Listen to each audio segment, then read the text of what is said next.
제가 어렸을 때 한국에서 가족들과 함께 간 곳 중에 기억나는 곳이 몇 군데가 있는데 그 중에 몇 군데가 민속촌이라고 하는 곳과 또 용인 자연농원이라고 하는 곳입니다. 여러분 아시죠?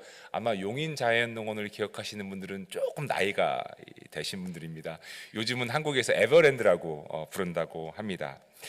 민속촌이었는지 용인 자연농원이었는지 정확하게 기억은 나지 않지만 그곳에는 소위 귀신의 집이라고 하는 곳이 있었습니다. 여러분 혹시 아십니까? 고스트 하우스라고 하는 곳인데요. 이름만 들어도 섬뜩한데 귀신의 집이라고 하는 곳은 미로처럼 꾸며진 실내를 이렇게 걸어가면 곳곳에 귀신 모양의 마네킹들이 있고 귀신 분장을 한 사람들이 나와서 막 이렇게 지나가는 사람들을 놀래키는 그런 놀이공원 중에 한 일부입니다. 저는 아주 어렸을 때여서 너무 무서워서 거기를 들어가기 너무너무 싫었지만 엄마 아빠가 간다고 하니 저도 가야 했습니다. 제가 한 6살쯤으로 제가 기억을 하는데 얼마나 무서웠겠습니까? 깜깜한 그 귀신의 집을 들어가야 하니까요. 깜깜한 것도 무서운데 막 귀신이 나온다고 하니까 막 머리가 쭈뼛쭈뼛 서는 것 같았습니다. 정말 들어가기가 너무너무 싫었습니다. 여러분 영화를 볼 때 무서운 장면이 나오면 눈을 이렇게 감는 분들도 계시지 않습니까? 저도 무서운 장면이 나오면 뭐 눈을 감진 않지만 이렇게 실눈을 이렇게 뜹니다. 무서우니까요. 귀신의 집을 지나갈 때 제가 눈을 떴겠습니까? 감았겠습니까? 꼭 감았죠. 절대로 눈을 뜨지 않았습니다. 그리고 귀신의 집을 잘 통과했습니다. 눈을 감았는데도 그 무서운 곳을 잘 통과한 데는 이유가 있습니다. 누군가 손을 잡아주어야만 가능한 것이지요. 그런데 그때에는 제 손을 잡아주는 사람이 아무도 없었습니다. 그럴 필요가 없었기 때문입니다. 왜냐하면 제 아버지가 저를 업으셨기 때문입니다. 아버지 등에서 저는 눈을 꼭 감고 있었고 앞에 아버지는 껄껄껄 웃으시면서 아유 이게 뭐가 무서워 괜찮아 다 가짜야 하시면서 성큼성큼 걸어가셨습니다. 가짜인 걸 알면서도 왜 들어가는지 이해가 안 됩니다. 그렇죠? 물론 깜짝 놀랄 때도 있으셨지만 그럴 때면 아이 깜짝이야 하시면서 웃으시면서 지나가셨습니다. 그 기억이 제 머릿속에 여전합니다. 저는 절대로 들어가고 싶지 않았던 그곳, 무서운 소리들 막 나는 그곳, 그 상황, 그러면서 느껴졌던 아버지의 큰 등, 그리고 아버지의 목소리, 길지 않은 그 시간이 제 머릿속 기억에 남아있는 이유는 아빠에 대한 고마움과 믿음 때문인 것 같습니다. 오늘 말씀의 제목은 감사의 이유입니다. 추수감사주의를 맞이하면서 감사의 이유에 대해 말씀을 나누고 싶습니다. 오늘 설교의 결론을 먼저 말씀드리자면 우리의 감사는 나를 업고 가시는 하나님 때문이어야 하지 내가 사는 삶의 조건이나 상황이 되어서는 안 된다는 말씀입니다. 결론입니다. 여러분 집에 가셔도 괜찮습니다. 감사절이니 당연한 말씀이지요. 그럼에도 불구하고 크리스찬이라고 한다면 다 아는 이 감사의 이유를 또 나누는 이유는 우리 스스로를 한번 돌아보기 위함입니다. 나는 정말 감사의 삶을 살고 있는가? 감사의 삶을 살고 있다면 그 감사의 이유는 정말 하나님 때문인가? 이 질문에 대한 대답을 찾는 이 시간이 되기를 간절히 소망하며 축복해 드립니다. 어렸을 때 아버지 등에 업혀서 귀신의 집을 지나간 이야기로 오늘 말씀을 시작했습니다. 하지만 사실 이 말씀이 답니다. 무엇이 더 여러분 필요하겠습니까? 감사의 이유와 조건이 귀신의 집을 지나가지 않아서도 아닙니다. 귀에 무서운 소리가 들리지 않아서도 아닙니다. 무서운 것이 무서워지지 않아서도 아닙니다. 모든 것이 다 좋고 모든 것이 다 나를 중심으로 움직여서도 아닙니다. 현실은 현실이었습니다. 어린 나이에 지나간 놀이동산의 귀신의 집은 제가 지나가야 했던 현실이었습니다. 두려움이었고 정말 싫은 순간이었습니다. 그런데 그 현실에서 만약 저 혼자 그 집을 지나가야 했었다면 어땠겠습니까? 상상하기도 싫습니다. 그런데 아버지는 등을 내주었습니다. 아빠 등에 업히라고, 내가 너를 업고 가겠노라고. 이 무섭고 떨리는 상황 속에 결코 너를 혼자 내버려 두지 않겠다고 하시는 것이죠. 감사의 이유와 조건은 현실이 바뀌는 것에 있는 것이 아닙니다. 물론 현실이 바뀌어서 아무 걱정이나 근심이 없는 상황이 되는 것도 감사의 이유가 되겠지만, 정말 우리에게 감사할 수 있는 이유가 되는 것은 우리의 하늘 아버지 되시는 하나님께서 우리를 결코 홀로 내버려 두지 않으신다고 하는 사실 때문입니다. 여전히 아빠 등에 업혔으면서도 눈을 뜰 수가 없었고, 여기저기에서 무서운 소리들이 들려서 막 소리도 질렀지만, 변할 수 없는 사실은 제가 아빠 등에 업혀 있었다는 사실입니다. 사랑하는 교우 여러분, 이 세상을 살아가면서 어찌 어려움이 없을 수 있겠습니까? 귀신의 집 같은 일들이 정말 없습니까? 귀신의 집은 가짜이지요. 현실에서 얼마나 무섭고 떨리는 일들이 있습니까? 누구나 평탄한 삶을 살기를 원하고, 누구나 문제없는 삶을 살기를 원하고, 누구나 아프지 않기를 원하지만, 그 누구도 아무 문제없는 삶을 사는 인생은 없습니다. 겉으로 보기에는 정말 행복한 가정처럼 보이고 아무 문제 없는 가족처럼 보여도 그 안에 들여다보면 크고 작은 문제들이 한두 개가 아닙니다. 좋은 학교를 나오고 번듯한 직장이 있고 재정적으로 풍족해 보이는 사람도 그 내면을 들여다보면 한두 개의 문제가 있는 것이 아닙니다. 어린 나이에 노린동산에 있는 귀신의 집을 지나가는 것이 인생에서의 가장 큰 난관이었지만, 커서 어른이 되어 보니 날마다 가짜가 아닌 진짜 귀신의 집을 지나가는 것과 같은 두려움이 엄습할 때가 있습니다. 이 현실에서 도망가고 싶고 이 현실을 바꾸고 싶지만 그것이 그렇게 되지 않습니다. 여전히 귀에는 무서운 소리들이 들려오고, 사방은 아무것도 보이지 않는 암흑만이 있는 것 같고, 간혹 눈에 보이는 것은 우리를 유혹하고 현혹하는 죄의 모습들이고, 여기저기에서 때로는 우는 사자 모양으로, 때로는 웃는 천사 모양으로 우리를 부르는 악한 영의 속임수들이 즐비합니다. 이러한 상황에서 감사가 어디에 있단 말입니까? 어디에서 감사의 이유를 찾을 수가 있고 어떻게 감사를 할 수 있다는 말입니까? 그런데 이런 현실에서 아버지는 우리를 그냥 두지 않으십니다. 하늘 아버지는 이러한 우리의 현실을 진짜가 아니라고 말씀하십니다. 허상이라고, 유혹하는 것일 뿐이라고, 절대로 너희를 해할 수 없다고 말씀하십니다. 왜냐하면 이미 주님께서 세상을 이기셨기 때문입니다. 주님께서 세상을 이기셨기 때문에 우리는 걱정과 근심과 두려움이 아니라 평화를 누릴 수 있다고 성경 말씀은 우리에게 전하고 있습니다. 요한복음 16장 33절 말씀입니다. 내가 이것을 너희에게 말한 것은 너희가 내 안에서 뭐를 얻게 하려고 하신다고요? 평화를 얻게 하려는 것이다. 너희는 세상에서 환난을 당할 것이다. 그래, 너희는 세상에서 귀신의 집 같은 곳을 지나갈 수밖에 없을 것이다. 그래, 너희들은 세상에서 어려움이 있을 것이다. 그러나 용기를 내어라. 내가 세상을 이겼다. 아멘이십니까 여러분? 아멘. 현실이 바뀌지 않을 수 있습니다. 여전히 온갖 유혹이, 온갖 장애물들이 우리 앞을 가로막을 수가 있습니다. 이 세상을 살면서 고난과 역경을 당할 수 있습니다. 그러하기에 예수님도 우리에게 너희는 세상에서 환난을 당할 것이다 라고 말씀하셨습니다. 그런데 그럼에도 불구하고 현실 앞에서 우리가 용기를 내고 평화를 누릴 수 있는 이유는 주님께서 세상을 이기셨기 때문입니다. 주님께서 모른 척하고 계시는 것이 아니라 이미 세상을 이기셨다는 것이지요. 이것을 믿는 사람은 세상이 주는 환난에 마음을 빼앗기지 않습니다.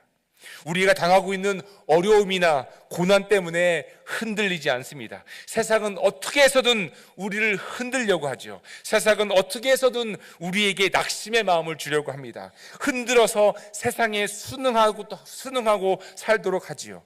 세상에 이긴 삶이 아니라 세상이 우리를 이긴 삶을 살게 하려고 합니다.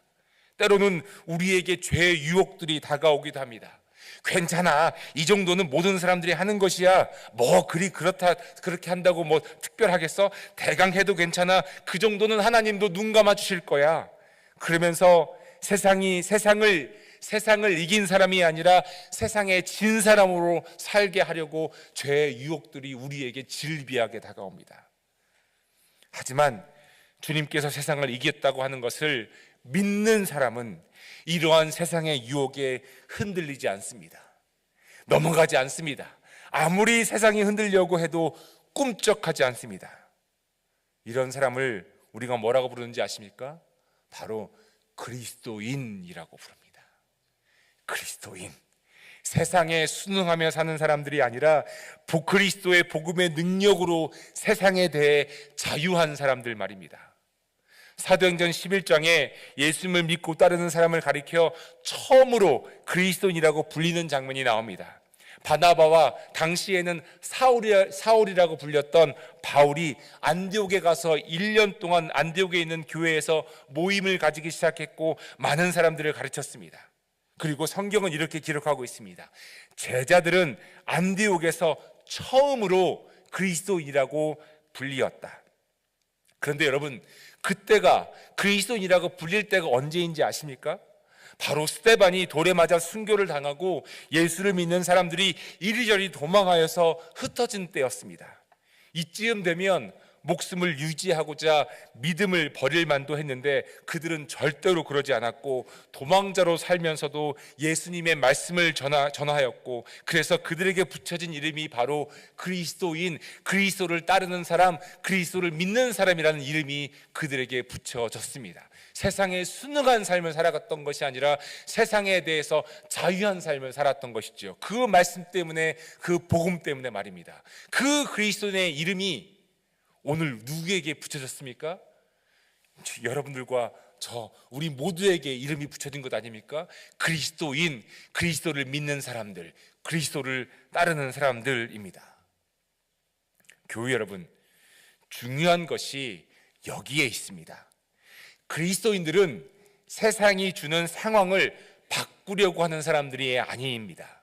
세상을 유토피아로 만들려고 하는 사람들이 아니라는 말씀입니다. 그러면 그리스도인의 정체성은 무엇입니까?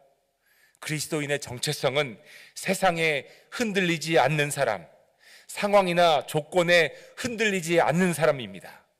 반석이신, 흔들리지 않는 반석이신 예수 그리스도를 붙잡고 사는 사람들이 그리스도인입니다.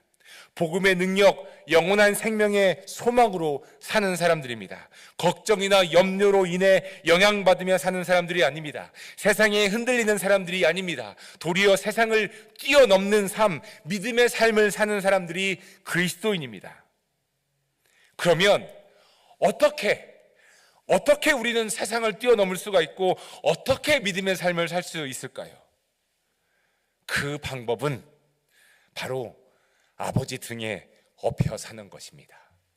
내 힘과 능력이 절대로 아닙니다. 내 경험이나 지식이나 방법이 절대로 아닙니다. 내가 아무리 애를 써보아도 귀신의 집 문 앞에 서 벌벌 떨고 있는 6살짜리 아이일 뿐입니다. 그런데 내가 아버지 등에 업힙니다. 아버지가 등에 업히라고 등을 내밉니다. 사랑하는 교우 여러분, 하나님은 우리를 결코 이 세상에 홀로 두지 않으십니다. 우리가 세상을 이기는 것이 아니라 하나님께서 세상을 이기셨기에 하나님 등에 업혀 살면 됩니다. 이것이 세상을 뛰어넘는 삶, 믿음의 삶인 것이죠. 내 능력이 아닌 하나님의 능력으로 사는 것 말입니다. 감사의 이유가 교회 여러분 바로 여기에 있습니다. 감사의 이유는 단 하나, 하나님 때문입니다. 조건이 아니라 절대자이신 하나님 때문에, 하나님의 존재만으로도 감사할 수 있는 것이지요. 오늘 본문 말씀인 하박국서를 통해서 하박국 선지자가 이에 대해 아주 명확하게 이야기하고 있습니다. 함께 말씀을 보시겠습니다. 이렇게 되어 있지요. 무화과 나무에 과일이 없고 포도나무에 열매가 없을지라도, 올리브 나무에 딸 것이 없고 밭에서 거두어 드릴 것이 없을지라도, 우리의 양이 없고 외양간에 소가 없을지라도 나는 주님 안에서 즐거워하련다. 나를 구원하신 하나님 안에서 기뻐하련다. 주 하나님은 나의 힘이시다. 나의 발을 사슴의 발과 같게 하셔서 산등성이를 마구 치닫게 하신다. 여러분, 아멘? 아멘. 하박국 선지자가 즐거운 이유가 무엇입니까? 무화과 나무에 과일이 많아서입니까? 포도나무에 열매가 많아서입니까? 곡식이 많아서입니까? 외양간에 동물들이 많아서입니까? 전혀 그렇지 않습니다. 그런 것들이 즐거움의 이유가 아닙니다. 과일이 많을 수도 있고 열매가 풍성할 수도 있고 동물들이 많을 수도 있지만 그런 것들이 감사의 이유도 즐거움의 이유도 아닙니다. 단 하나, 하나님 안에서 기뻐한다고 말을 합니다. 주 하나님이 자신의 힘이시라고, 하나님이 나의 힘이 되신다고, 하나님 때문에, 하나님 한 분 때문에 자신은 기쁘다고 고백을 합니다. 우리 인생도 마찬가지 아닙니까? 돈이 많을 수도 있습니다. 차가 클 수도 있고요, 집이 클 수도 있고요, 좋은 직장을 가지고 있을 수도 있고요, 좋은 펜션을 가질 수도 있고요, 좋은 건강을 가질 수도 있고요, 다른 사람보다 조금 뛰어난 외모를 가질 수도 있고요, 뭐 다 가질 수도 있습니다. 가질 수 있다고 해서 그것 때문에 감사가 아니라는 것이지요. 그것이 없을 수도 있습니다. 차가 없을 수도 있고, 집이 없을 수도 있고, 건강이 없을 수도 있고, 다른 사람보다 뛰어난 외모도 없을 수도 있습니다. 하지만 그것이 없다고 해서 감사가 없는 것 또한 아니라는 거 하는 것이지요. 감사의 조건은 지금도 나를 업고 가시는 하나님, 나를 절대로 홀로 두시지 않는 하나님, 세상을 이기신 하나님, 그 하나님 때문에 우리는 진정한 감사가 있어야 한다고 하는 말씀입니다. 추수감사절 주일을 우리가 지킴도 마찬가지입니다. 추수할 것이 많다는 이유가 하나님께 드리는 감사의 조건이 되어서는 안 됩니다. 추수할 것이 많을 수도 있고 적을 수도 있습니다. 하지만 그것이 감사의 이유가 되는 것은 아닙니다. 오직 하나님, 우리 하나님, 하나님만이 우리의 힘이 되신 것, 하나님만이 내 삶의 이유이신 것, 하나님이 나를 결코 홀로 두지 않으신다는 것, 우리 하나님만이 우리 모두에게 감사의 이유가 되어야 합니다. 하나님만이 우리에게 감사의 이유가 되실 때 나타나는 고백이 있습니다. 여러분, 이 고백을 제가 알려드리겠습니다. 우리가 감사를 표할 때, 여러분, 우리 보통 어떻게 표합니까? 감사합니다 라고 말을 할 때 그 감사함에는 조건이 있습니다. 그 조건이, 감사의 조건은 대부분 과거에 일어난 일이나 현재에 일어난 일일 때입니다. 영어로 thank you for 하면서 for 다음에 감사의 이유가 나오지요. 그렇죠? 대부분 for 다음에 나오는 것이 과거의 일이나 현재의 일입니다. 그런데 하나님이 우리의 감사의 이유가 될 때는 다릅니다. 하나님께 감사를 드릴 때 하나님께서 하신 일, 그리고 지금도 하고 계신 일에 대해서도 감사를 드리는 것은 마땅하지만 더 중요한 것은 아직 일어나지 않은 일, 장래 일에 대해서도 감사하는 것입니다. 왜냐하면 감사의 이유가 오직 하나님이시기 때문입니다. 그래서 영어로 Thank you in advance, God. Thank you in advance 라고 할 수 있습니다. 일어나지도 않았는데 미리 감사하는 것, 그것은 모든 일이 다 잘 될 거야 라고 하는 막연한 소망 때문에 감사하는 것이 아닙니다. 어떻게 모든 일에 감사할 수 있겠습니까? 우리의 삶 속에서 어떻게 모든 일이 다 좋게 일어날 수가 있겠습니까? 그런 것들은 다 동화 같은 환상이지요. 그렇지 않습니다. 다만 모든 일에 미리 감사할 수 있는 것은 하나님이 누구신지를 알기 때문입니다. 어떤 상황에서든 하나님께 감사할 수 있는 것은 하나님이 하나님 되심을 우리가 믿기 때문이지요. 따라서 진정한 감사는 어디에 근거를 둔다고요? 뭐라고 되어 있습니까, 여러분? 믿음에 근거를 둡니다. 믿음. 제가 7년 전에 미국인 회중교회에 파송받아서 갔을 때 영어로 매주 설교한다는 것이 부담이 되었을까요? 안 되었을까요? 되었죠. 한국말로 설교를 하는 것도 큰 부담인데 영어로 설교를 매주마다 한다는 것이 얼마나 큰 부담이었겠습니까? 그래서 그때 매일마다 영어 설교를 들었습니다. 특별히 지금은 은퇴했지만 The Purpose Driven Life, 목적이 이끄는 삶이라는 책을 쓰신 셀백 교회의 릭 워렌 목사님 설교를 팟캐스트로 매일 들었습니다. 그분은 아주 쉬운 영어로 모두가 알아들을 수 있는 명확한 설교를 하는 데 있어서 탁월한 분이셨습니다. 그분 설교 가운데 감사의 설교를 하신 것이 있는데 아직도 제 기억에 또렷합니다. 바로 이것이었습니다. 아까 말씀드린 Thank you in advance, God. Thank you in advance, God. 그리고 그분은 교인분들께 하루에 최소한 한 번씩 이 고백을 하라고 격려하시는 겁니다. 저도 여러분들께 강하게 권면해드리고 싶습니다. Thank you in advance, God. 하나님, 모든 것에 미리 감사합니다. 이 고백은 감사의 이유가 오직 하나님께 있음을 의미합니다. 하나님, 모든 일이 잘 될 것이기에 그에 대해서 감사합니다가 아닙니다.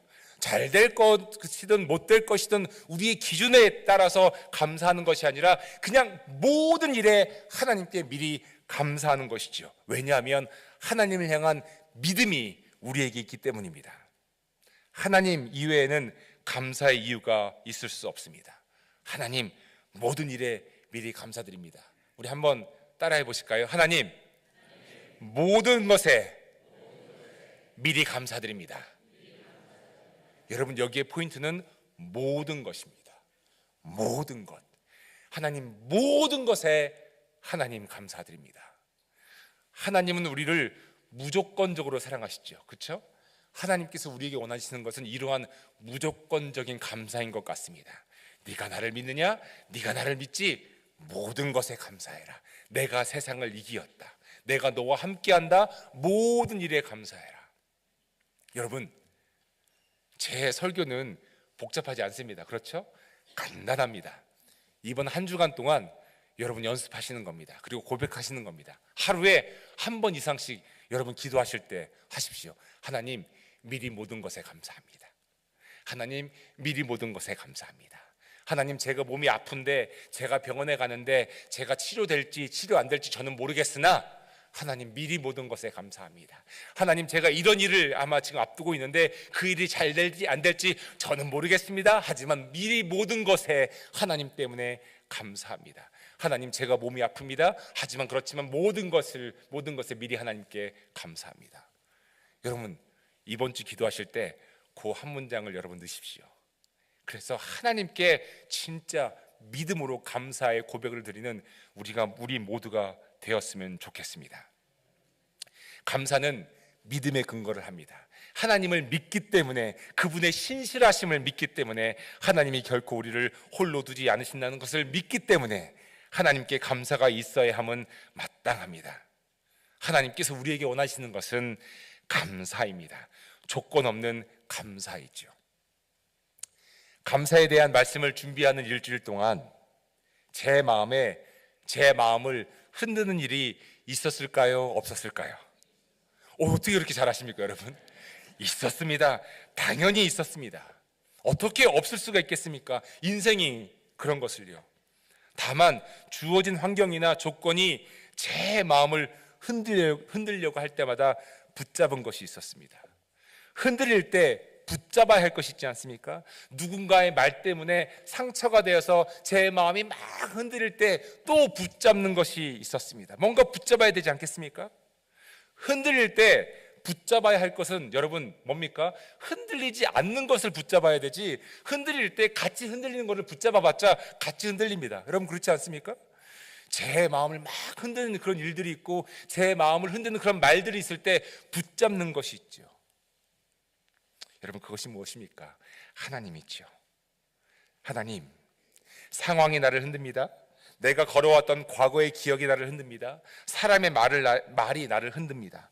그런데 그럴 때 흔들리지 않는 분, 하나님을 붙잡습니다. 그래서 오늘도 말씀과 기도로 하나님을 붙잡지요.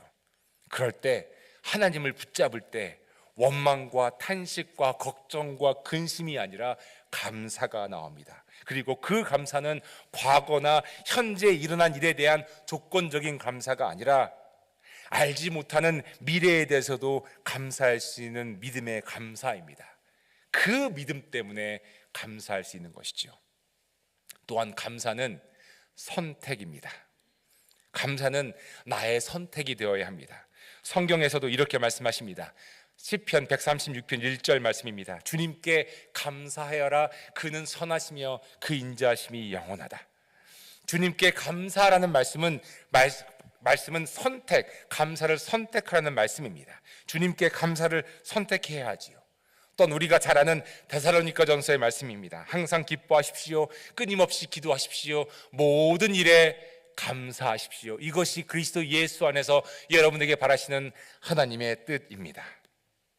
모든 일에 감사라는 말씀도 감사를 선택하라는 말씀입니다.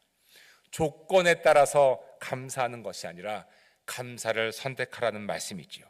감사는 선택입니다. 사랑하는 교회 여러분, 우리는 무엇을 선택하며 살고 있습니까? 걱정입니까? 원망입니까? 두려움입니까? 불안입니까? 초조입니까? 아니면 감사입니까? 이제 말씀을 정리하고자 합니다. 어렸을 때 그렇게 무서웠던 귀신의 집을 무사히 통과할 수 있었던 것은 제가 제 아빠의 등에 찰싹 붙어서 업혔기 때문입니다. 저희 아빠가 업어주지 않았다면 그렇게 무서운 귀신의 집을 지날 수 없었을 것입니다. 커보니 귀신의 집과는 비교할 수 없는 두려운 일들이 참으로 많다는 것을 알게 되었습니다. 어떻게 지나왔을까요? 지금 어떻게 지날 수 있을까요? 그리고 앞으로 어떻게 지나갈 수 있을까요? 바로 아버지 등에 딱 붙어서 업혀가면 됩니다. 내 능력이 아닌 하나님의 능력으로 지나가면 됩니다. 두려운 일이 사라지는 것이 아닐 수 있습니다. 하지만 그 두려운 일이 하나님 앞에서는 허상이라는 것을 우리는 알게 될 것입니다. 감사의 이유가 여기에 있습니다. 하나님이 우리와 함께 하십니다. 하늘 아버지께서 우리를 그냥 두지 않으십니다. 난 모른다, 네가 알아서 해라 라고 결코 하지 않으십니다. 하나님은 기꺼이 당신의 등을 우리에게 내미시고 우리를 업어주십니다. 그러니 무화과 나무에 과일이 없고 포도나무에 열매가 없고 외양간에 가축이 없어도 하나님이 우리와 함께 하시니 우리는 하나님 때문에, 하나님의 하나님 되심 때문에 감사합니다. 간절히 바라기는 우리 와시다니교회 모든 교우님들과 또 방송으로 예배에 함께 하시는 모든 성도님들의 삶 속에 우리 하나님만이 감사의 이유가 되시는 믿음의 결단과 축복이 있기를 간절히 바랍니다. 또한 걱정과 근심과 월망과 불평을 선택하는 인생이 아니라 하나님 안에서 감사를 선택하는 인생이 되시기를 바랍니다. 그래서 여러분들의 인생에 감사가 차고 넘치는 복된 인생 되시기를 간절히 소망하며 축복해 드립니다.